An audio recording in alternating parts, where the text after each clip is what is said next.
Assalamualaikum warahmatullahi wabarakatuh. Selamat malam Ibu Elita, selaku dosen metode kuantitatif. Selamat malam juga rekan-rekan kelompok semua. Terima kasih atas waktunya. Kami dari kelompok 5 akan mempresentasikan yaitu judul kami pengaruh metode pembelajaran daring pada mahasiswa di masa pandemi COVID-19. Sebelum kami memulai, kami akan memperkenalkan diri anggota kelompok kami, yaitu terdiri dari 1. Nestia Pratiwi, 2. Koirunisa, ketiga Dede Rahmat Ramdhani, keempat ada Sapira Nur Aprilia, yang kelima Aiela Lailatul Guadia.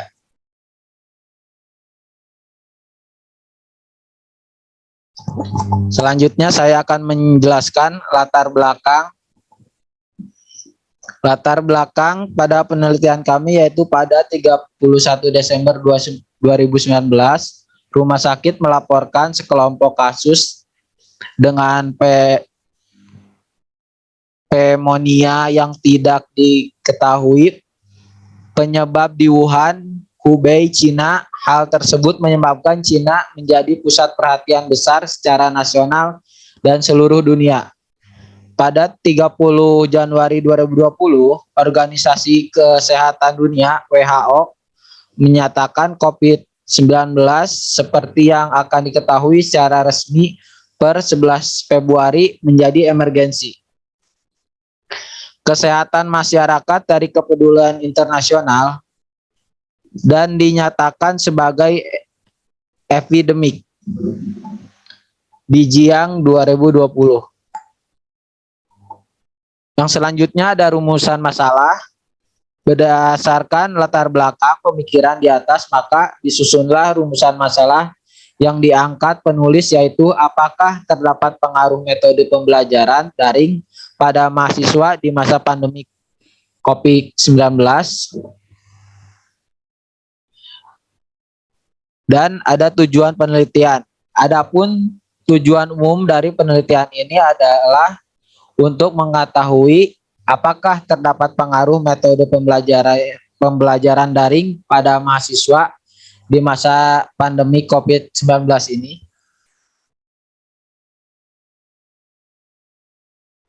Selanjutnya ada pengertian pandemi. Kata pandemik berasal dari bahasa Yunani.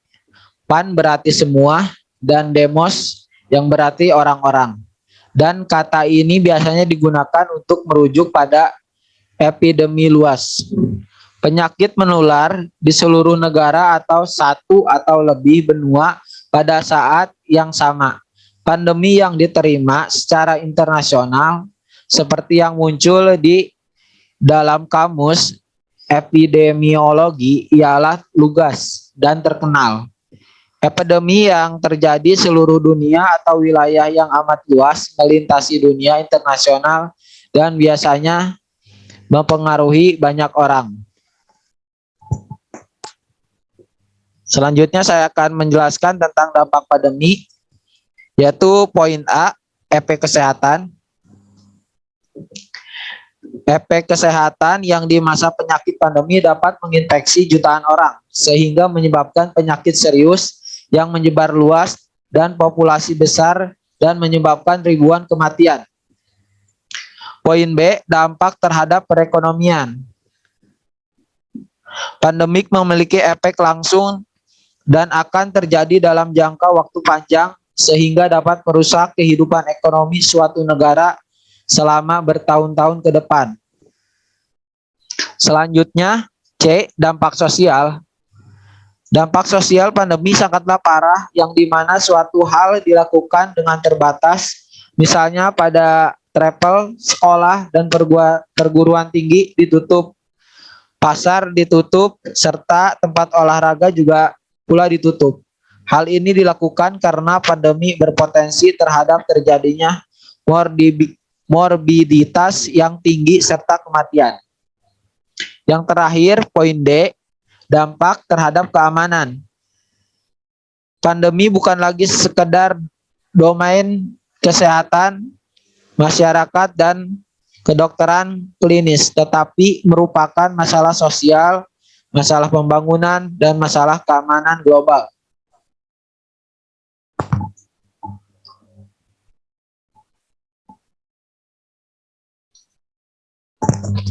Selanjutnya, pembelajaran online atau daring.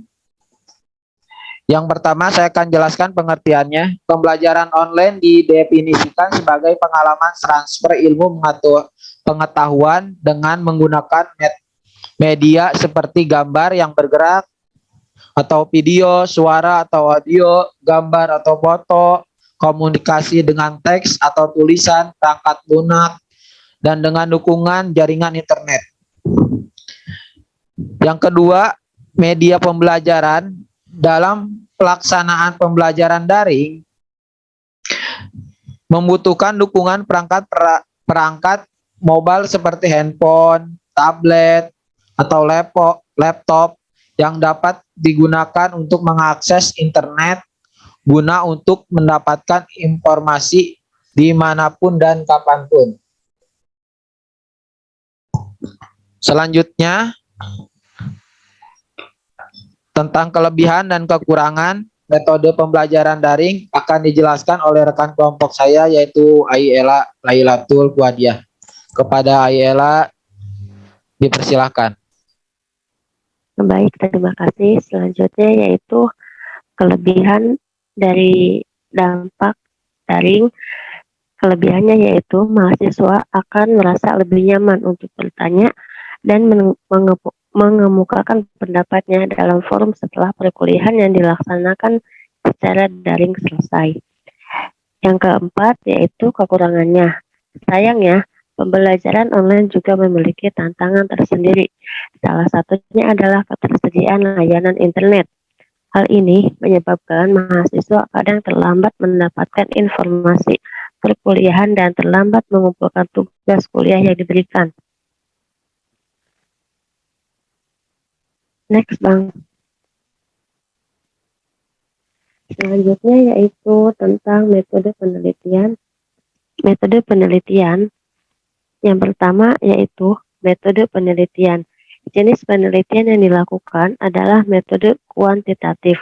Metode kuantitatif adalah jenis penelitian yang digunakan untuk menganalisis data dengan cara mendeskripsikan atau menggambarkan data yang telah terkumpul sebagaimana adanya. Karena tidak adanya intervensi atau manipulasi untuk peneliti terhadap subjek penelitian. Yang kedua yaitu fokus penelitian.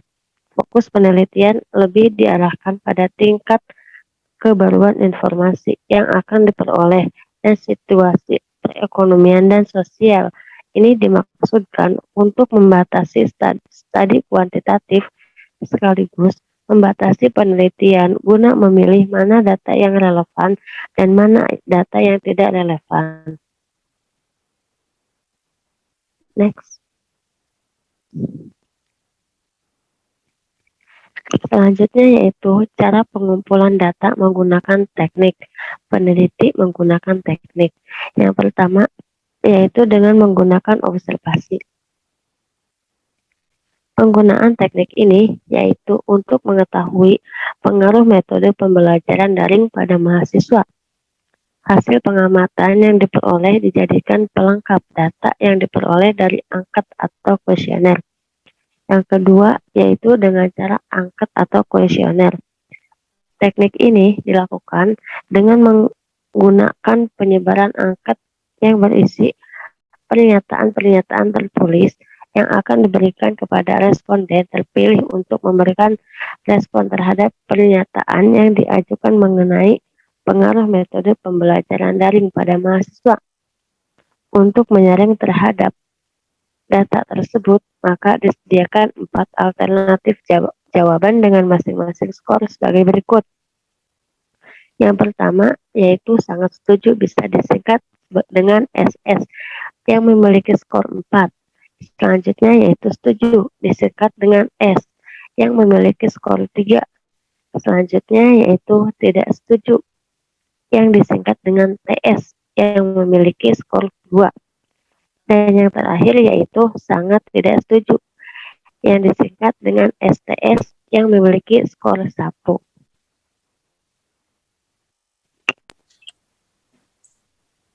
Selanjutnya ada hasil penelitian dan pembahasan. Gambaran umum populasi dan sampel pengumpulan data dilakukan dari tanggal 30 Maret sampai tanggal 14 April 2022 pada mahasiswa.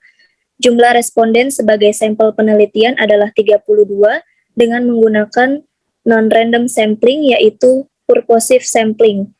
Dan setelah dilakukan pemilihan sampel dengan menggunakan kriteria inklusi dan kriteria eksklusi, maka tetap didapatkan sampel sebanyak 32 orang. Pengambilan data dengan menggunakan alat ukur berbentuk kuesioner yang dibagikan secara online pada mahasiswa. Berikut adalah tabel distribusi jenis kelamin mahasiswa. Jumlah responden laki-laki sebanyak 11 orang, jika dalam persen sebanyak 34,4%. Sedangkan jumlah responden perempuan sebanyak 21 orang, jika digabungkan dalam persen yaitu 65,6%. Dari hasil penelitian diperoleh dengan menggunakan 2 kuesioner. Kuesioner pertama terdiri dari 5 poin yang berisi pertanyaan terkait pembelajaran online. Kuesioner dibagikan kepada setiap responden dan kemudian diisi secara langsung oleh responden. Pengolahan data dengan menggunakan program SPSS 25 for Windows.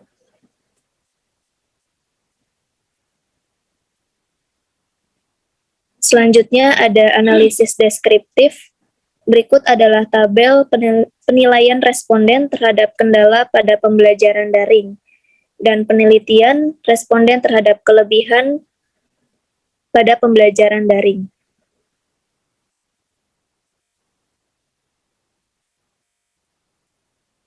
Selanjutnya ada analisis hasil responden untuk tabel distribusi responden berdasarkan penilaian mahasiswa mengenai metode pembelajaran daring selama pandemi COVID-19.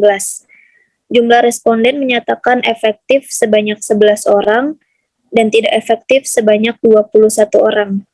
Berdasarkan tabel berikut, hasil menunjukkan bahwa 11 orang menilai pembelajaran daring selama pandemi COVID-19 efektif dan 21 orang lainnya menilai bahwa pembelajaran via online selama pandemi COVID tidak efektif.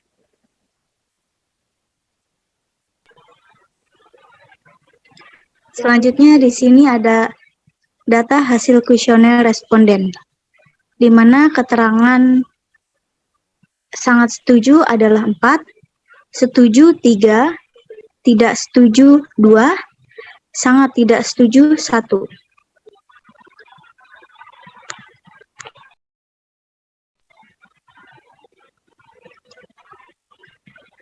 Selanjutnya ada uji validitas. Uji validitas digunakan untuk mengetahui kevalitan dan kesesuaian kuesioner yang digunakan oleh peneliti dalam mengukur serta memperoleh data penelitian yang didapat dari para responden. Dasar pengambilan uji validitas yaitu dengan membandingkan nilai R hitung dengan nilai R tabel. Jika nilai R hitung lebih besar daripada R tabel, maka dinyatakan valid. Jika nilai R hitung lebih kecil dari R tabel, maka dikatakan tidak valid. Setelah mencari nilai R tabel, dengan jumlah responden sebanyak 32 responden atau N sama dengan 32 pada signifikan 5% pada distribusi nilai R tabel statistik, maka diperoleh nilai R tabel sebesar 0,349. Selanjutnya ada tabel 4.6 yaitu hasil uji validitas.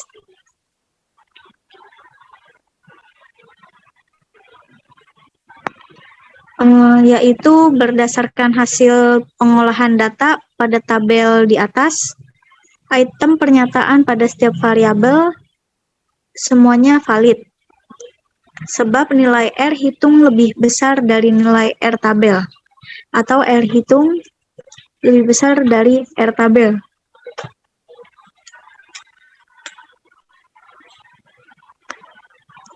Selanjutnya ada uji reliabilitas. Uji reliabilitas digunakan untuk mengetahui apakah kuesioner memiliki konsistensi apabila pengukuran dilakukan dengan kuesioner tersebut dilakukan secara berulang-ulang. Dasar pengambilan uji reliabilitas Cronbridge Alpha menurut Wiratna Sujarweni 2014, kuesioner dikatakan reliable jika nilai Cronbridge Alpha lebih besar dari 0,6. Untuk hasil uji reliabilitas pada item kuesioner penelitian yang diuji pada 32 responden dapat dilihat sebagai berikut. Berdasarkan hasil pengolahan data di atas, diketahui bahwa semua nilai koefisien alpha Cronbridge lebih besar daripada 0,6, yang berarti kuesioner yang disebarkan terhadap konsumen adalah sah, artinya pernyataan-pernyataan pada kuesioner mampu mengungkapkan apa yang diukur oleh kuesioner tersebut dan handal karena jawaban tiap responden dianggap konsisten atau stabil dari waktu ke waktu.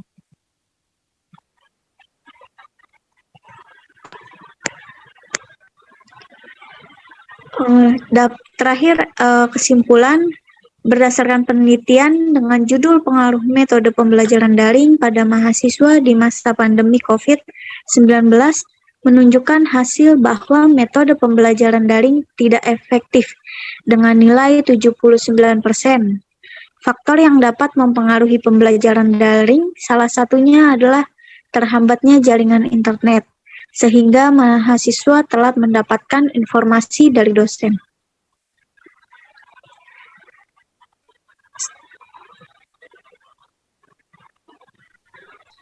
Demikian presentasi dari kelompok kami. Kurang lebihnya mohon maaf. Assalamualaikum warahmatullahi wabarakatuh.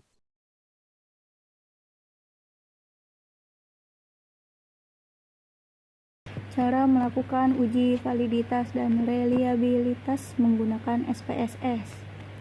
Pertama, buka aplikasi SPSS. Setelah itu muncul halaman seperti pada video berikut. Kedua, klik open data di kiri atas yang warna kuning. Setelah itu klik file seperti yang ada di video. Lalu ubah data menjadi Excel. Kemudian pilih data Excel sesuai hasil responden, lalu klik open. Maka data akan muncul. Lalu klik analyze, correlate, bivariate. Pindahkan pertanyaan 1 sampai total, pindahkan ke variabel sebelah kanan, lalu klik OK. Maka hasil korelasi muncul seperti yang ada dalam video. Untuk mengetahui kevalidan dan kesesuaian kuesioner dengan membandingkan nilai R hitung dan nilai R tabel.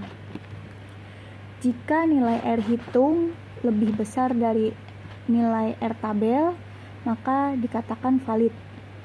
Jika nilai R hitung lebih kecil dari R tabel, maka data tidak valid. Setelah mencari nilai R tabel dengan jumlah responden pada signifikan 5% distribusi nilai R tabel statistik, maka data diperoleh nilai R tabel sebesar 0,349. Berdasarkan hasil pengolahan data pada korelasi item pernyataan pada setiap variabel semuanya valid sebab nilai R hitung lebih besar dari nilai R tabel. Untuk data berikutnya, cara menghitungnya juga sama. Selanjutnya untuk uji reliabilitas, klik Analyze, Scale, Reliability Analysis, lalu pindahkan pertanyaan variabel ke sebelah kanan kecuali total variabel. Klik statistik, conteng korelasi, covariance, scale if item delete, lalu klik continue, maka hasil akan keluar seperti pada video ini. Uji reliabilitas ini digunakan untuk mengetahui apakah kuesioner memiliki koefisiensi. Apabila pengukuran dilakukan dengan kuesioner, maka dilakukan secara berulang-ulang. Dasar pengambilan uji reliabilitas Cronbach Alpha menurut Wiratna Sujerweni 2014, kuesioner dikatakan reliable jika nilai Cronbach alpha-nya lebih besar dari 0,6. Hasil uji reliabilitas pada data tersebut yang diuji ada 32 responden dapat dilihat seperti data tersebut. Berdasarkan hasil pengolahan data di atas diketahui bahwa semua nilai koefisien alpha Cronbach lebih besar dari 0,6, maka kuesioner yang disebarkan terhadap konsumen adalah sah. Artinya pertanyaan-pertanyaan pada kuesioner mampu mengungkapkan apa yang diukur oleh kuesioner tersebut dan handal karena jawaban tiap responden dianggap konsisten atau stabil dari waktu ke waktu. Untuk data berikutnya juga sama caranya.